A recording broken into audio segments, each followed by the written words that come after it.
Good morning and good afternoon. Welcome to another episode of Before Coffee. It is Friday News Dump here on International Women's Day. We're going to talk about not a lot of women, but hey, that's how the world works, I guess.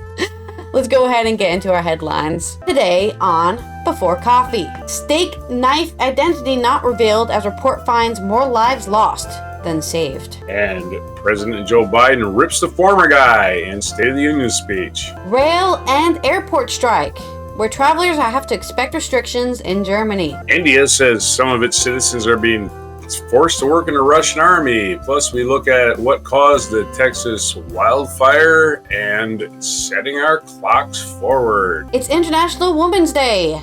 Which woman has won the most Oscars? Well, that story more on International Women's Day, which is also National Proofreading Day, March 8th, 2024, on Before Coffee.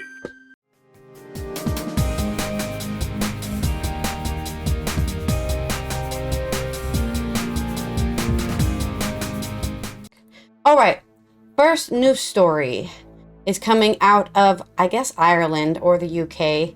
Belfast Live by David Young.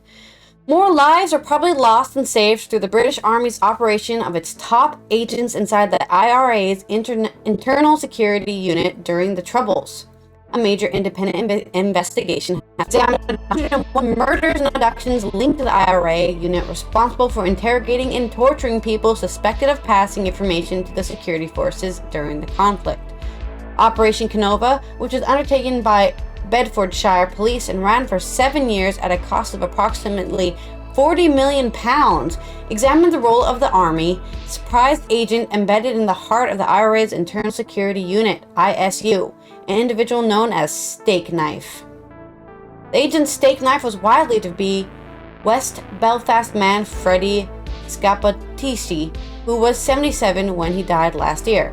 The Operation Canova report stopped short of confirming Scappatisci as Steak Knife. However, says that the Canova team had passed strong evidence of very serious criminality by Scappatisci to prosecutors in Northern Ireland prior to his death. The report also dismisses rumors that the Scappatisci might be still alive. Among 10 recommendations in 2008-page report, it is a call for the UK authorities to review the application of the Neither Confirm Nor Deny policy, NCND, that currently prevents the identification of agents involved in many historical troubled cases, or the Troubles cases. It links the dogmatic policy with the failure to secure prosecutions in some cases. The report also calls on the UK and the IRA to apologize to bereaved families and victims of the ISU, the security force, for failings amid a maverick culture for handling agents and intelligence, and the IRA for abduction, murder, and torture of people it's expected of being agents, and linked campaigns of intimidation against their families. The Canova investigation was originally headed up by former Bedfordshire Police Chief Constable John Boucher, but he left the position to take up the role of Chief Constable of the Police Service of Northern Ireland, PSNI. Last week, the Public Prosecution Service in Northern Ireland announced that no prosecutions would be pursued after consideration of the last batch of files from the investigation.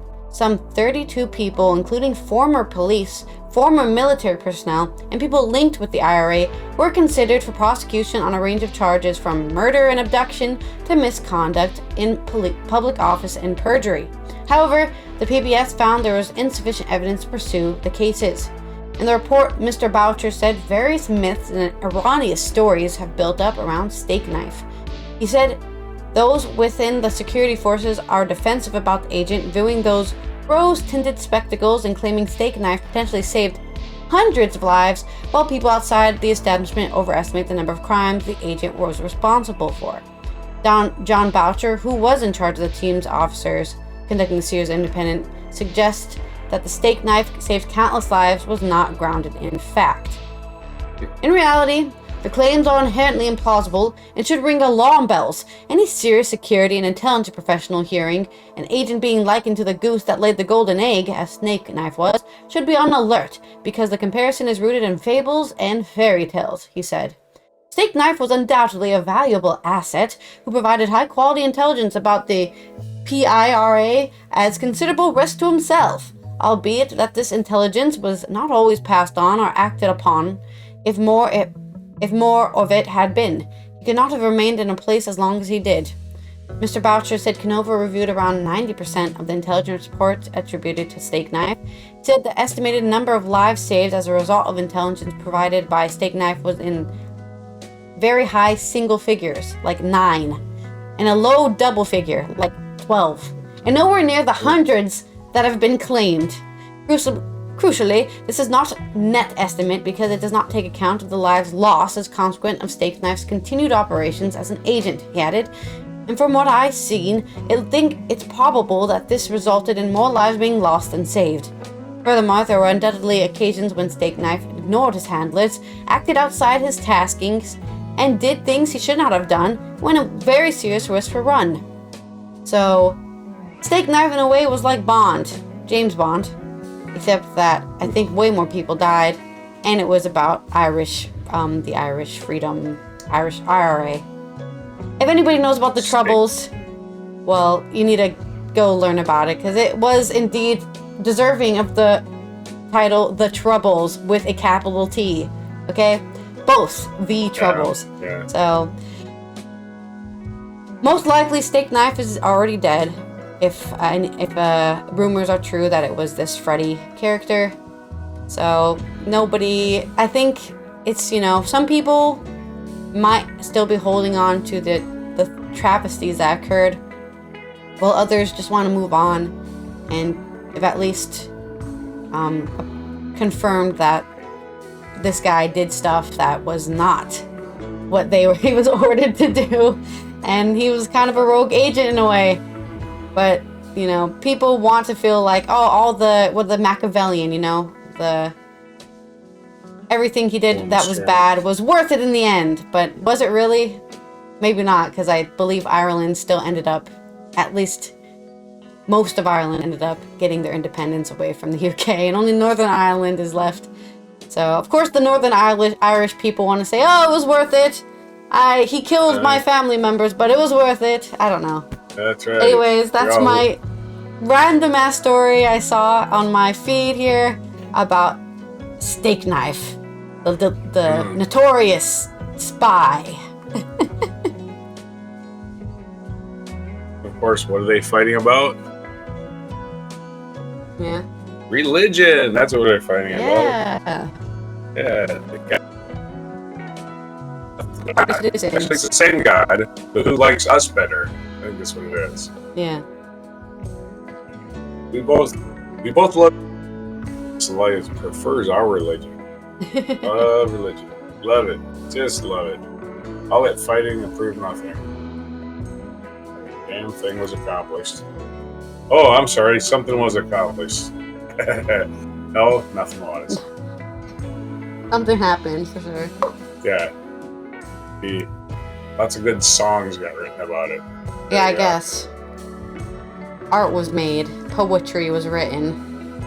In U.S. news, we're going to Reuters for the report on Joe Biden's speech, and this is written by, apparently, Jeff Mason, Gabrielle Porter, and Idris Ali. President Joe Biden on Thursday laid out his case for re-election on a fiery State of the Union speech that accused defendant Jay Trump of threatening democracy, kowtowing to Russia, and torpedoing a bill to tackle U.S. immigration woes. In a 68-minute address to Congress, Biden, a Democrat, drew sharp contrast with his Republican rival and gamely challenged Trump supporters in the chamber during a speech that was watched by as much for the president's performance as it was for his policy proposals. That's every speech. They're clown shoes. I don't know why they say stuff like that. Every speech is watched for the performance. So I don't know why you got to include that little blurb. Oh, I get it, because he's old. Got it. All right. Guess what? Jesus. Everyone's fucking old. That's the whole goal, folks, to get old. If the goal wasn't to get old, we all jump up a bridge every day. I want the president to be 30, okay? Max. Yeah, As young as 30. possible. Not even legal to be president. Yeah, that's how young I want them to be. Yeah, we want them so young they haven't experienced a goddamn thing in life. Biden 30-year-olds charged have Trump experienced stuff in life. if you say so. Biden charged Trump, his Republican challenger in the November election, with Biden Trump. Hey, it's the law, 35. Biden charged Trump, his Republican challenger in the November 5 election, with burying the truth about the November 6, 2021 Capitol assault, bowing to Russian President Vladimir Putin, and blocking a bill to tighten restrictions on the U.S. border with Mexico. On the Middle East, the president said he had been working for an immediate ceasefire to last 6 weeks between Hamas militants and Israel. He warned Israel against using aid to Gaza as a bargaining chip. The greater thrust of his remarks focused on Trump, though. Biden did not mention him by name. Biden opened by declaring democracy under threat at home and abroad and criticizing Trump for inviting Putin to invade NATO nations if they did not spend more on defense. Now my predecessor, a former Republican president, said, I think it's outrageous, it's dangerous, and it's unacceptable. Biden, who pressed Congress to provide additional funding to Ukraine for its war in Russia, also had a message for Putin. We will not walk away. Trump, in a response, and said, something, I don't know. Why are we interrupting with Trump's garbage in the middle of talking about Biden's speech? I have no idea. Because he used the opportunity to draw Yeah, it's because Reuters is trying to get on the both siderism bang. He used the opportunity to draw contrast with Trump over the abortion rights and the economy, and he directed several barbs at Republican lawmakers in the chamber with the off-the-cuff banter that appeared designed to assuage concerns about his age and mental acuity. Here we go again with that nonsense. Biden acknowledged Riley, and then, in a reference to, who's Riley? It's no mention nowhere in this article. Okay, poorly written article. Biden faces discontent among progressives in his party about the support of Israel and his war against Hamas, but the mood among Democrats in his chamber was rapturous. They greeted Biden with cheers and applause, prompting him to quip that he should leave before he even began. Biden proposed new measures to lower housing costs, including a $10,000 tax credit for first-time home buyers, an acknowledgement of consumers' distress over high mortgage interest rates, while boosting U.S. economic progress under his tenure. There you go. There's the gist of it from their point of view, where they can't help themselves. They have to put the Republicans have a rebuttal to the State of the Union speech. These people that write these stories do not have to put, hey, here's an idea. Let's include some blurb from Trump's Truth Social on this. No. If you wanted to include if you're a reporter and you want to include a rebuttal to the president's remarks, you include the actual rebuttal to the president's remarks. But they didn't do that. They didn't go ahead and in the Republican response, blah, blah, blah. Nope, didn't do any of that. So that's weird. Well, that's your story. That's politics for you, I guess. That's a political writer trying to split hairs by not actually reporting the news. Just okay. I'll report the president's news, and as a counterpoint, we'll talk the crazy guy who's running the Republican Party in his Truth Social post. You can't have populism if you don't create people, us versus them. Okay, that's just how it works. So that's what they want. There was a legitimate rebuttal he could have quoted instead of going, the more polarized it is, the more likely somebody will read your article, okay? Yeah, buried in the details of that article was something about somebody killed by supposedly by somebody from another country, and everybody's all upset because it's the first person ever murdered in the history of the United States. So, that was in there, but they didn't give it any context, so I couldn't cover it. Anyways, in more politics, or in a way politics news, train and airport strike in Germany. That's right. The Germans are not getting paid enough in what I assume is an economic crisis or something. Some word like that. Oh, it's an economic crisis. They're probably going to say something like that. And this is from, I will try my best to pronounce it because I only know Dutch, not Deutsch, but Zoid Deutsch by Julia Bergman. Anyone who is currently dependent on buses and trains or wants to travel by plane needs strong nerves. Several major strikes are having a massive impact on the daily lives of commuters and travelers in Germany. Whether for train drivers at Lufthansa or in local public transport, in many sectors, collective bargaining rounds have begun dragging on for months without any results. The fact that the agreement can be reached by somewhere in the middle after a few negotiations and a few short warning strikes, a procedure that was common in previous labor disputes, no longer seems to work. Rarely in history of the Federal Republic of Germany has the dispute between unions who point out high inflation and employers who are concerned about high costs and weak economy been so bitter. Here's an overview. Passengers on trains who want to travel today, which is the 8th of March, or who rely on the S-Bahn trains operated by Deutsche Bahn, will be hit hard again. Even before the current strike by the GDL train drivers union that began on Thursday, which was the 7th of March, Deutsche Bahn has warned of a massive consequence. Even after the strikes end on Friday at 1 p.m., travelers must expect disruptions according to the Deutsche Bahn. Since Thursday, which was the 7th of March, only around 20% of the long-distance trains have been in use. The effects are different in regional transport. There will also be no trains connections for travelers today, on the 8th of March. Passengers can reschedule their journey until the days after the strike. Passengers can find out which trains will be cancelled and which connections will be maintained on the Deutsche Bahn homepage before they start their journey. March at 6 p.m. in freight traffic. The new round of industrial action in passenger transport began on Thursday morning at 2 o'clock, now the fifth in ongoing collective bargaining dispute between GDL and Deutsche Bahn.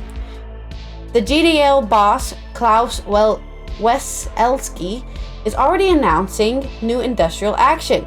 Future strikes should be much longer and announced as much shorter notice. So they're just going to be like, oh, we're going on strike for a week and we're telling you right now as we start. Previously, the union had usually announced new strikes 48 hours ahead in advance. In the future, rail travelers could be surprised by new strikes much more often. This means that the railway is no longer a reliable means of transport, said Weselski. Setting up emergency timetables, as the railways have done so far, will then most likely no longer be possible. He does not rule out labor disputes over Easter. Well, at least most people will be staying home for Easter. The tariff dispute on the railway has been going on since the beginning of November. There is no immediate solution in sight. The main point of contention is the GDL's demand for a 35-hour week with full wage compensation for shift workers. External mediators had recently proposed a reduction to 36 hours in 2 stages, the second stage of which would come into force on the beginning of 2028. According to its own statements, the railway would have to agree to this if necessary. The GDL apparently rejected the proposal. Passengers, associations, and numerous politicians are harshly criticizing what they see as Weselski's uncompromising course. 35 hours or don't talk to me is basically his stance. Flights. Travelers also have to be prepared for restrictions in air travel.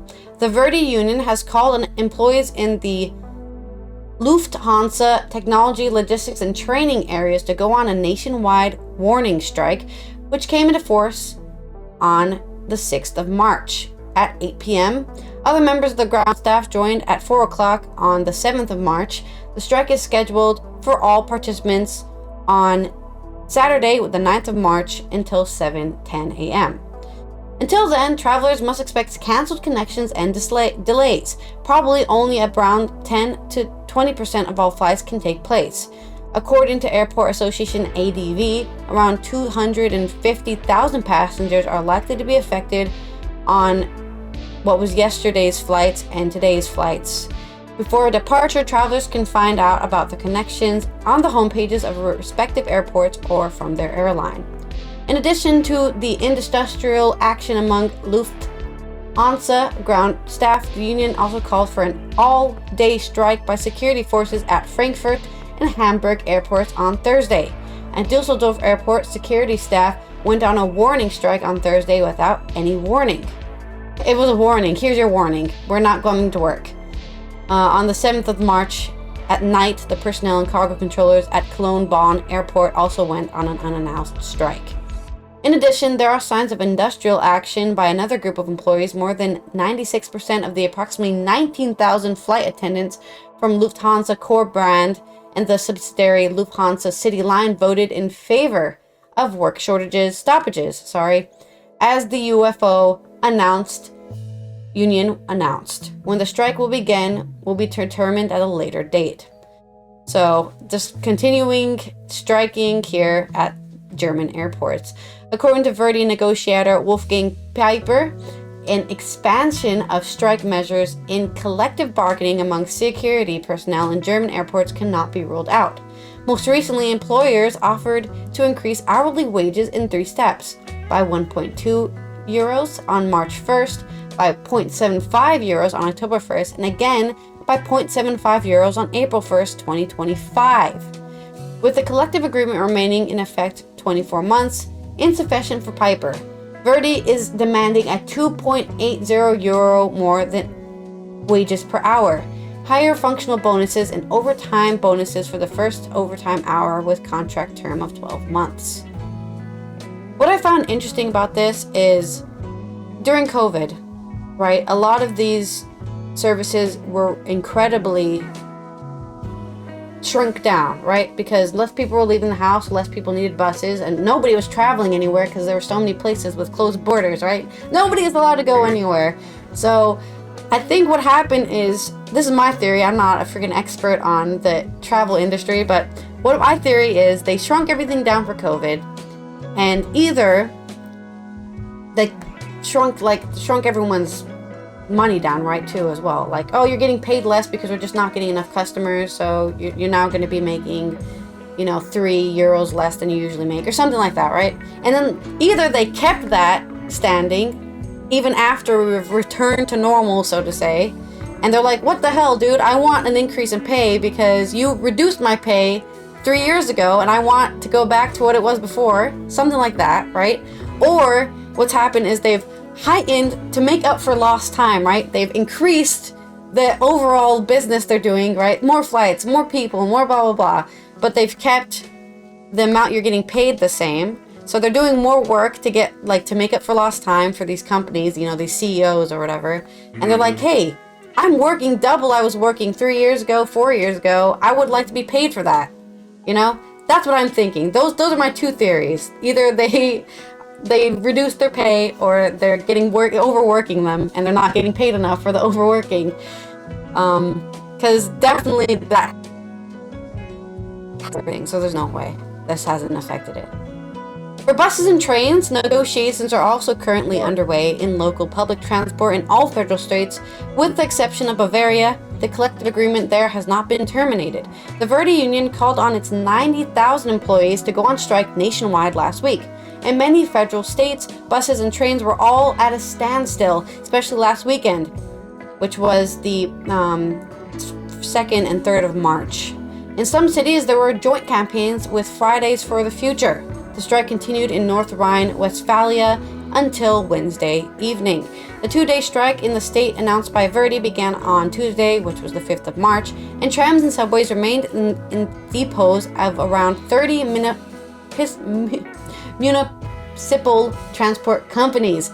New strikes in local transport could soon take place in Baden-Württemberg, and Verdi broke off negotiations with employers there on that Tuesday of March 5th. So everyone is angry and everyone wants more money and they're being overworked or something like that. Take care out there in Germany. I guess start carpooling if you really need to get somewhere, because you're unlikely to get your air, train, or bus travel going anytime soon, it seems. They're going to start getting more angry and angry until they get a good deal, I suppose. There's your news. On to your story. All right, transportation strike. Okay, so we're going to have to news briefs on Friday News Dump. So here we go. Going through all the stories of the world that we can cover. As I tried to touch on earlier, the more than 200 pupils have been abducted in Nigeria. This is from BBC News. Mansour Abubakar.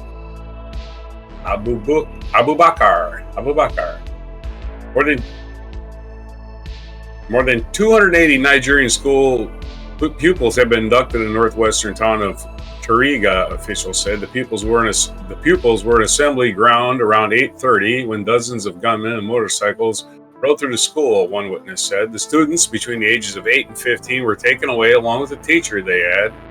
Kidnap gangs, known as bandits, have seized hundreds of people in recent years, especially in the Northwest.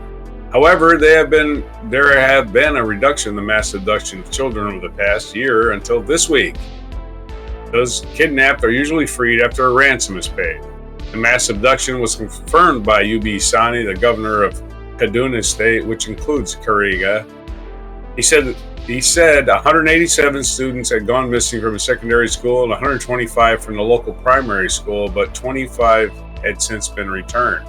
The eyewitnesses said that one girl had been shot by the gunman and was receiving medical attention at the Birnin-Garari Hospital. A teacher who managed to escape said local police had tried to rescue the children, but they were repelled by the gunman and one person was killed. Zakaria Nazario, who had a brother and sister taken hostage, told the BBC the family were unable to sleep on Thursday night. All of us couldn't sleep as well as we kept thinking about them. We are here praying for their safe return. Mr. Nazario said one boy had escaped last night, had brought back harrowing reports of their conditions, including lack of food. Almost every family in the town was thought to have a child among those kidnapped. The armed forces have launched an operation to find them. No child will be left behind, vowed the governor. In January, bandits killed a school principal in the area and abducted his wife. The kidnapping comes after dozens of women and children were feared kidnapped by the Boko Haram Islamist group while they were collecting firewood in northeastern Nigeria. However, the two cases of mass abductions are not thought to be related. The criminal kidnap gangs that bring fear to northwestern Nigeria are separate to the militant Islamist group Boko Haram in the northeast, although there have been reports that they have been working together on occasion. Tuesday's attack happened in an area controlled by Ansaro, a breakaway faction of Boko Haram, which kidnapped more than 200 schoolgirls from the town of Chibok in 2014. An attempt to curb Nigeria's spiraling and lucrative kidnapping industry, a controversial law that has made it a crime to make ransom payments, was passed in 2022. It carries a jail sentence of 15 years, however, no one has been arrested. Earlier this year, the family of a group of sisters kidnapped the capital Abuja denied a police statement that the security forces had rescued the girls, saying that they had no choice but to pay the ransom. Kidnapping in Nigeria to not to interrupt you real quick, but your camera is blinking again. My camera's blinking again? Yeah, it's like, I don't know, just adjust it again? Yeah, okay, there we go. Like, for some reason, it just starts... No, it's doing it again. I don't know why. It's like... There we go. Okay, it stopped. Oh, no, it started again. Every time you say that, you gotta stop saying it stopped. Because it hadn't stopped. Yeah, I don't know why it's doing that. What the hell's going on? It's just doing it. I'm just worried it can give somebody, like, a seizure. Epilepsy. Okay, it's not doing it now. Until I move again. Yeah, I don't know why it's doing that, yeah. I don't know if it's adjusting to the light. Yeah, maybe. Maybe if I turn the light off.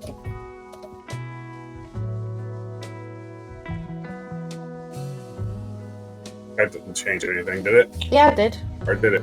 Did it? Okay. Okay.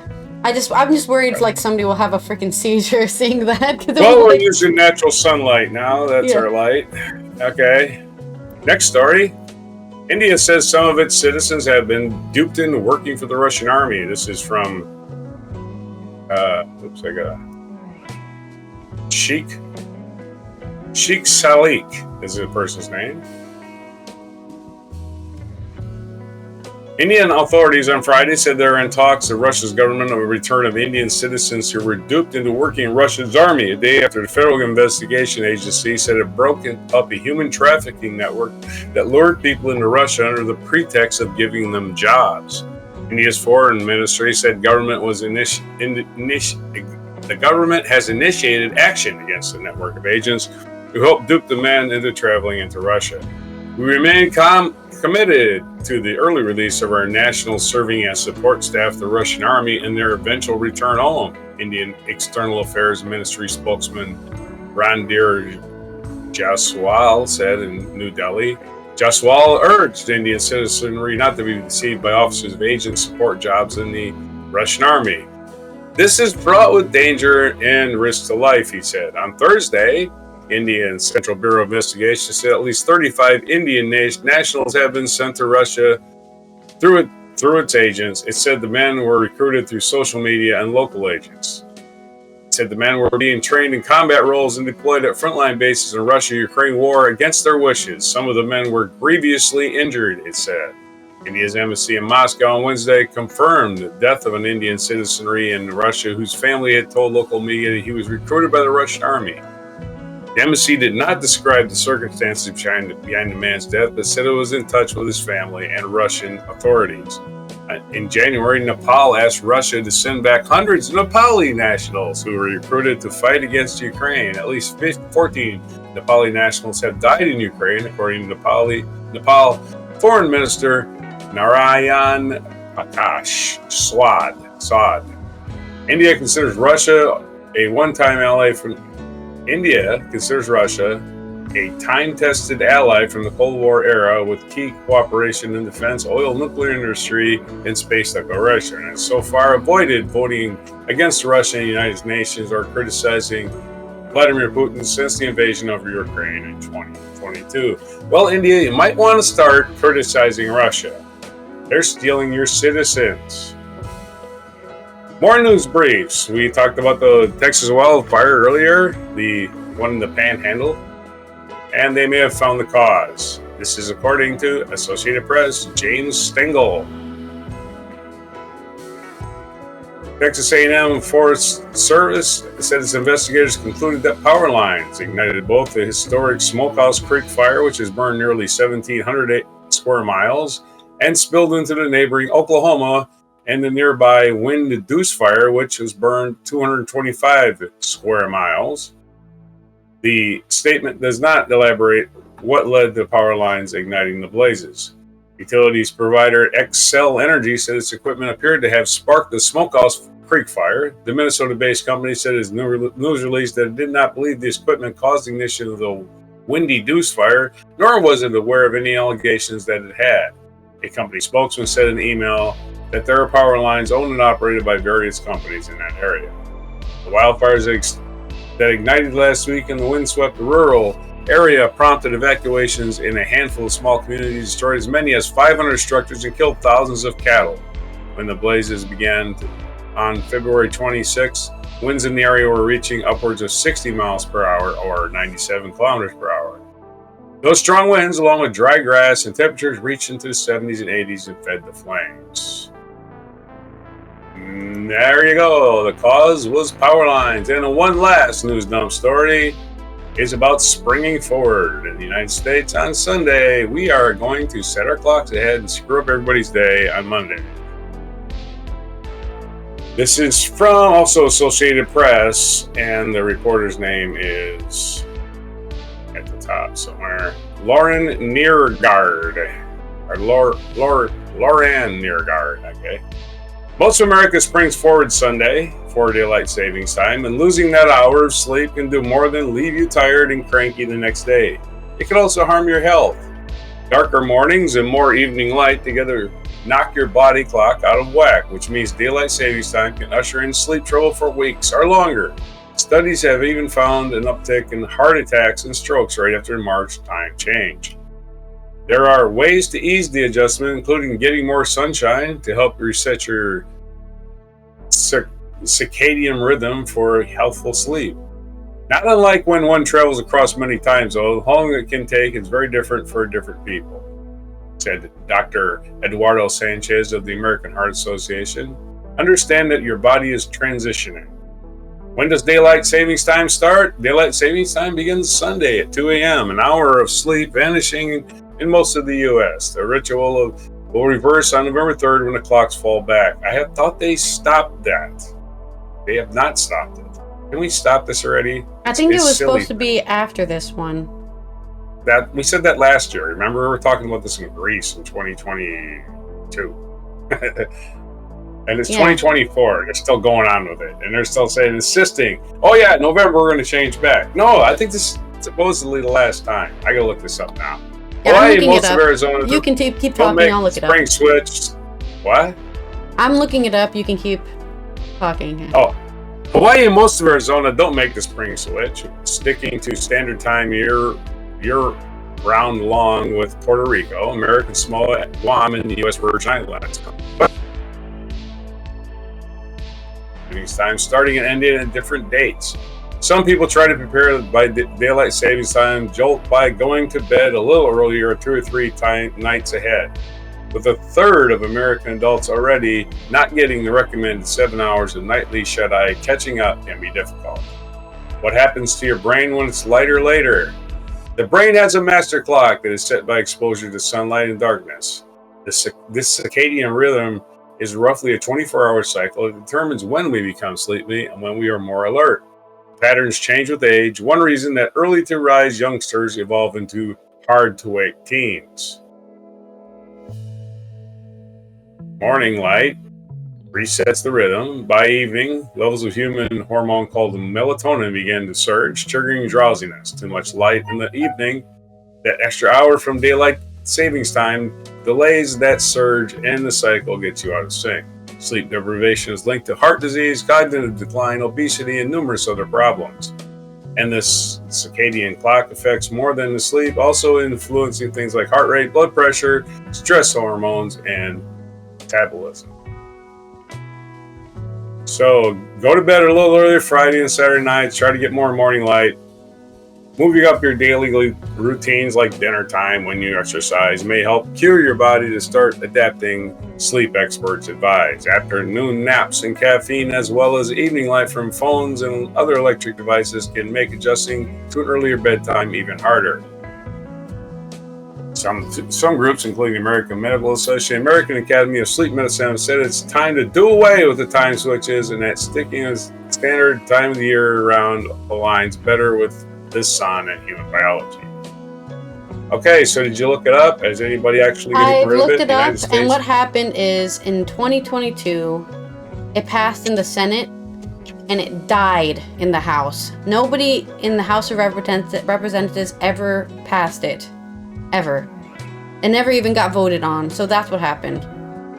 That's ridiculous. It's been brought back up by... I think it was 100-0. Vern Buchanan and Marco Rubio in March of last year. Marco Rubio's useless. I'm just saying, it's not about that. I don't care. I'm just saying that it's been brought back up in March 1st, 2023. It was brought back up and still not voted on. They referred to the subcommittee of Commerce, Science, and Transportation, and then another subcommittee of Innovation, Data, and Commerce. And I guess the subcommittee was deciding if it's worth passing, which is going to take 5 more years for them to decide if they should. But it did pass in the Senate, so I think that's what we reported. We reported it being passed in the Senate, but it didn't get passed in the House. And if anybody who does not know how the U.S. Law system works, is it goes to the Senate, they vote on it, and then it goes to the House, and then they say yeah, and then the president on Capitol Hill is a famous song from, I can't remember, Schoolhouse Rock or whatever, Schoolhouse. Yeah, Schoolhouse Rock. Yeah. But that's basically, you have to have 2 different bodies of thousands of people, not really, hundreds of people, voting on whether or not this thing should be a thing. And then one person on the top has to say, I agree with the thing. And then that has not happened. It has not gotten to the president to say, I agree. So unanimously a law. and passed unanimously and still can't get a vote in the House. That's how dysfunctional government works. Thank you, Schoolhouse Rock. I'm just a bill on Capitol Hill. Making... with 100% support, and I still can't get passed. Wow. All right, I'm done. Okay. Until one day somebody will do something, and then we won't have to torture ourselves every March and November, I guess. Stupid I think here nonsense. it's actually, I don't know what days the Netherlands does daytime saving. And they keep blaming farmers, as if farmers watch a clock. Like, oh, it's because the farmers. I've actually did a small report on this when I was in school, and they found that most farmers don't give a shit. So no farmers care. They care if it's raining or sunny. I'm getting out of bed. The crops are like, oh, what time is it? Oh shit, an hour late. Okay, so the Netherlands will be changing it on the 31st of March, and then also October. So we have a totally different, like almost a month difference of time between the U.S. and I don't know if it's the EU or just the Netherlands. You're gonna be stealing an hour of sleep from me for a month. Yeah. Almost. Way to go, idiots! Screwing up our clocks. Next story, man. I'll be waking you up way earlier than you need to. All right. Old man yells at cloud. Old man yells at cloud. All right. Let's go ahead and cover our culture segment here on International Women's Day. I thought that was yesterday, but I guess it was today. That's okay. I'm a woman every day, so I'm always celebrating being a woman. A proud woman I am. Happy to be here, I guess. Anyways, we're going to cover From Uranus Culture by David Marquand, the woman who's won the most Oscars in history. With the 96 Academy Awards on the horizon, the Oscars are the merry way with 96 Academy Awards taking place on Sunday. It's no hot take to say that the film industry is a male-dominated one, and that the number of female winners is still far from the number of awards won by male colleagues. On International Women's Day, which woman has won the most? Many may think that the one with the most golden baldies is a performer. It is certainly not a director, as only 3 women have won Best Director in Academy's 94 history. Catherine Bigelow was the first, which we talked about, I believe, yesterday for In This Day in History. Chloe Zhao for Nomadland in 2021, and Jane Champion for The Power of the Dog in 2022. Wow, they did a freaking combo move, 2 times combo. And to this day, only 7 women have been nominated in Best Director category in the history of the Academy Awards. Lena Wertmuller with her film Seven Beauties in 1977. Jane Campion with The Piano in 1994. Sofia Coppola in 2004 for Lost in Translation, and Greta Gerwig for Lady Bird in 2018, as well as Chloe Zhao and Emerald Fennell for Promising Young Woman. That was a great film. Little tough on the heart, but great film. And Campion again in 2023 for The Power of the Dog, and Justine Triet for Anatomy of the Fall this year. Acting-wise, Katharine Hepburn still holds the record title of the most wins for female actor in Oscar history, for Oscars in a total of 12 nominations, with Ingrid Bergman, Elizabeth Taylor, Frances McDormand, Meryl Streep, all not far behind with the 3 Oscars to their names. I swear I thought Meryl Streep had way more than that. Meryl Streep is the only, I believe, modern woman that has the most Oscars. I think all these other people are from kind of the golden age of Hollywood, so to say. I think she has the most nominations. I'm actually not sure who Frances McDormand is. I probably do know who she is, but I don't recognize her Frances name. McDormand is the wife of one of the Coen brothers. She played the sheriff in Fargo. Oh, no, I know who she is. Sheriff. Yeah. She's her own person. She doesn't have to be somebody's wife. Well, I'm just describing. She's in a lot of Fargo stuff. I'm just pulling your leg. I have a lot of Coen brothers stuff. I'm sorry, and I love Fargo stuff. The woman who holds the records for the most wins is a costume designer, Edith Head. In a career that spanned over 5 decades and 400 film credits, that's a lot of films, Edith Head, 1897 to 1981, garnered an incredible 35 Oscar nominations and 8 wins for Best Costume Design, the most for any woman in history. And more than anyone in history for that matter, apart from a certain Walter Disney. Head was born in San Bernardino, California in 1897. She graduated with a BA in French from the University of California, Berkeley in 1919, and followed that up with a master's in arts in Romance languages from Stanford University in 1920. After her studies, Head was hired as a costume sketch artist at Paramount Pictures in 1923. I guess she did that as electives, or maybe she had a hobby in sketching costumes. I'm just saying, she studied language, and then she's suddenly drawing pictures. Sketching. A sketch artist. That's so random to me. Just these two things are not connected whatsoever. But that's the liberal arts for you. You study what you like, and then you go do a job that has nothing to do with that. After in Paramount in Pictures in 1923, she would go on to work for Paramount for 44 years before moving on to Universal Pictures in 1967. She won acclaim for her design of Dorothy Lamour's sarong in the 1936 films The Jungle Princess, and soon became a household name after the Academy Award for Best Costume Design was created in 1948. So she could have even won more. Since she was working since 1923, she could have won even more Oscars if her award was even created at the time. Took her 20 years to finally get her award.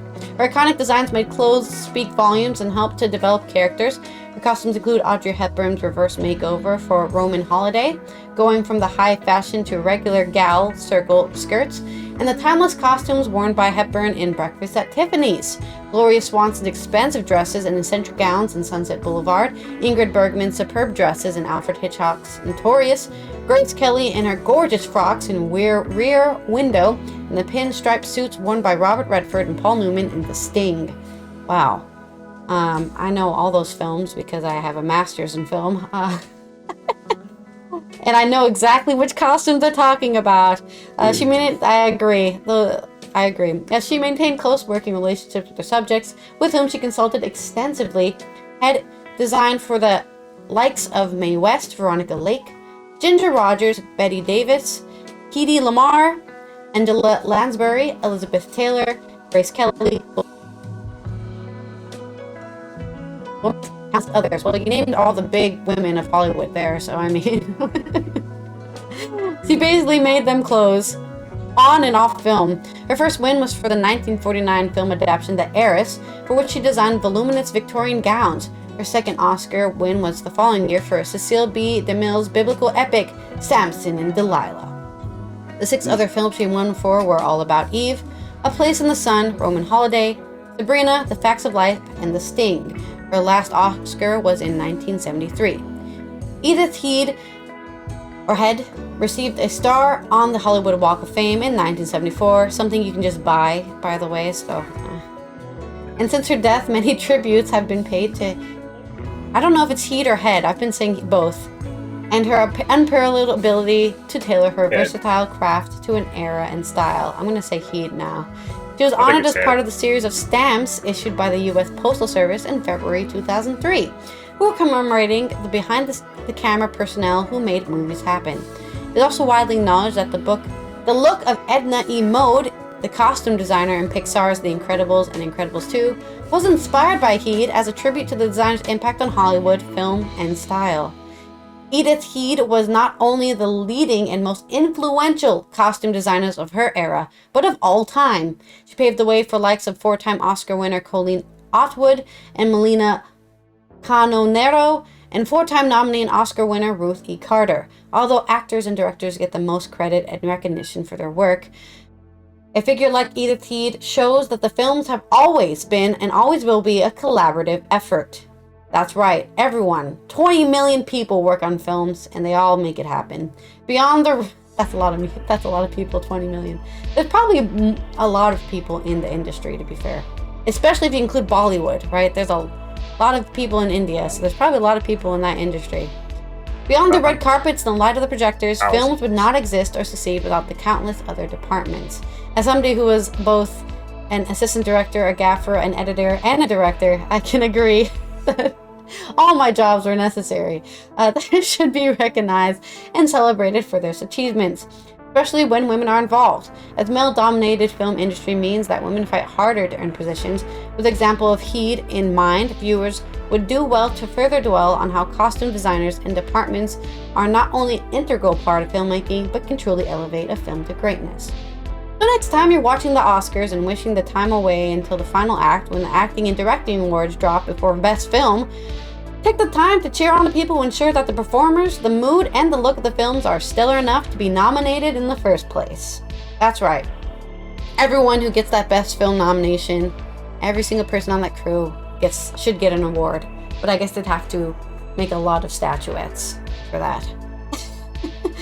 I hope, there you go. That's your review, or I guess your, I don't know, expose here on Edith Head, the most Oscar winner of women of all time. And on to more Oscars for women.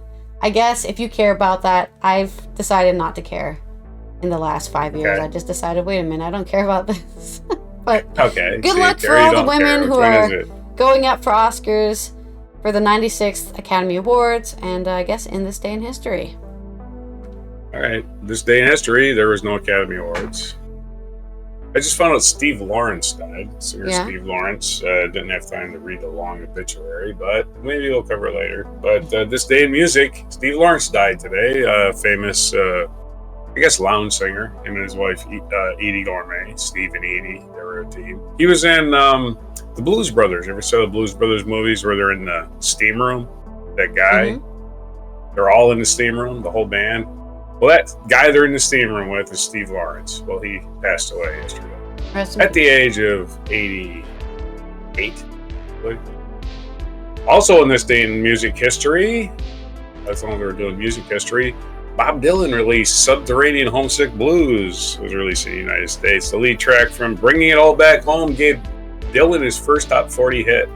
Subterranean Homesick Blues is also noted for its innovative film clip and what became one of the first modern promotional film clips. The clip was shot in an alley behind Savoy Hotel in London with cue cards Dylan holds written by Donovan Allen Ginsberg and Dylan himself. And of course, Dylan and the filmmaker created what amounts to one of the first music videos, along with inventing rap, basically. Bob Dylan inventing the music video and rap in the same song. Well, he didn't invent rap, but I'm saying it's a rap song.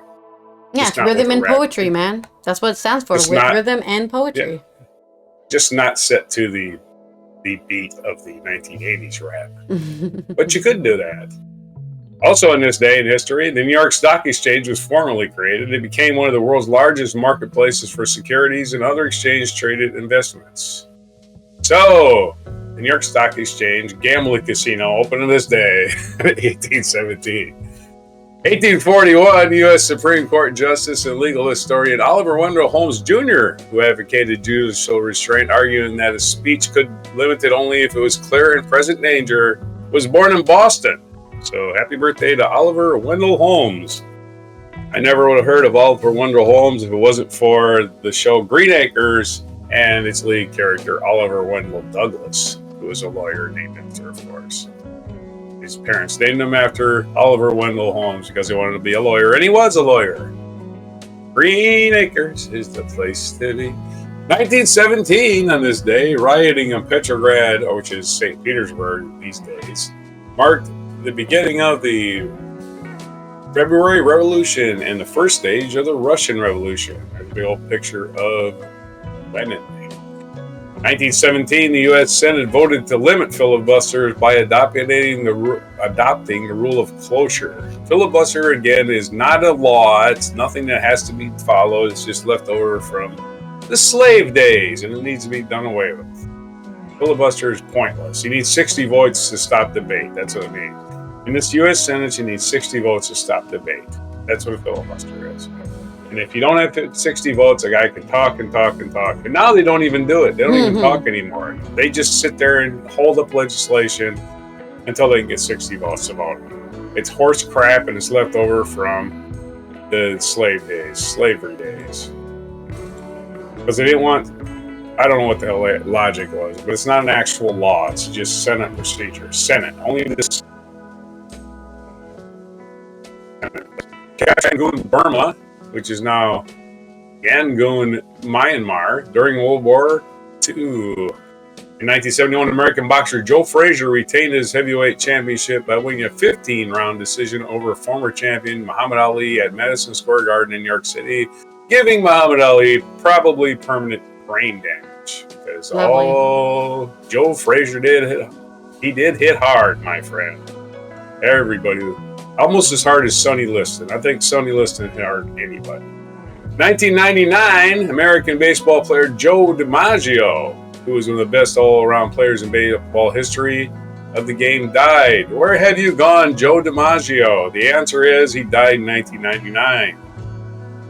2014, during the flight from Kuala Lumpur and Beijing, Malaysian Airlines Flight 370 disappeared, prompting a massive search effort that was finally called off in 2017, and we still haven't found Malaysia Flight 370. It's been 10 years. 10 years that flight's been missing. Seems like yesterday.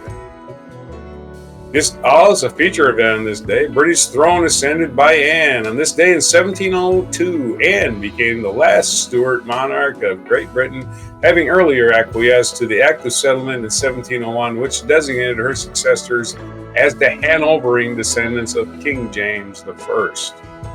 So that's how, after she died, they got King George I, who was German and didn't speak any English, but he became the King of England. Our feature biography is Lydia Skobliakova, Russian skater, born on March 8th, 1939, and she turns 80. Here we go. Britannica with her math today. She turns 85 today, although Britannica wants you to think she turns 84.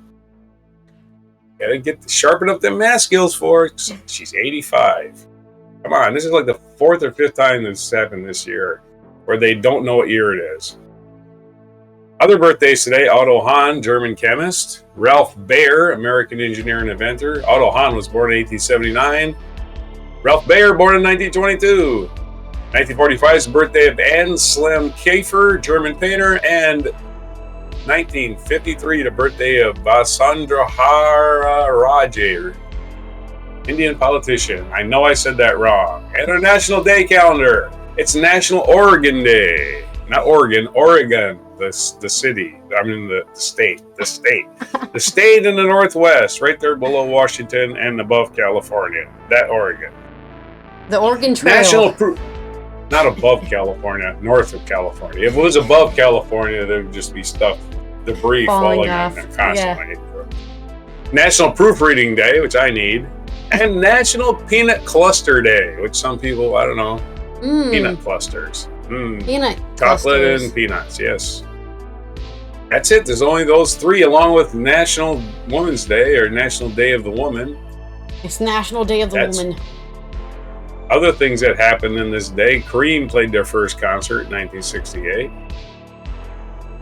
Or no, they played their first 2 nights at the Winterland Ballroom, so it wasn't even a story. 1969, the Small Faces broke up after Steve Marriott left and joined Humble Pie along with Peter Frampton. And of course, the Faces formed soon after that because Steve Marriott left and Ronnie Wood and Rod Stewart. They got 2 for 1. They replaced one guy because Rod Stewart didn't play guitar and Ronnie Wood did. They needed a guitar player and a singer. And Steve Marriott did both. And the Faces became more popular than the Small Faces because they hit the mainstream at the right time. Way bigger than the Small Faces ever did. Back to you, though. So that's the news and events for today, which is March 8th, 2024. Time before coffee. All right, this has been Allison here from the Netherlands, where I guess we're going to be in the past and you're going into the future soon with the daytime savings change. I just got used to this one. Now I got to go back. Yeah, right? We'll see you next week to cover everything that happens over the weekend on Monday. I hope you have a safe weekend and a fun weekend and get that extra sleep in since you're going to lose it, I guess. Yep. And we'll see you. Start now. We'll see you then. Here is your mic drop moment.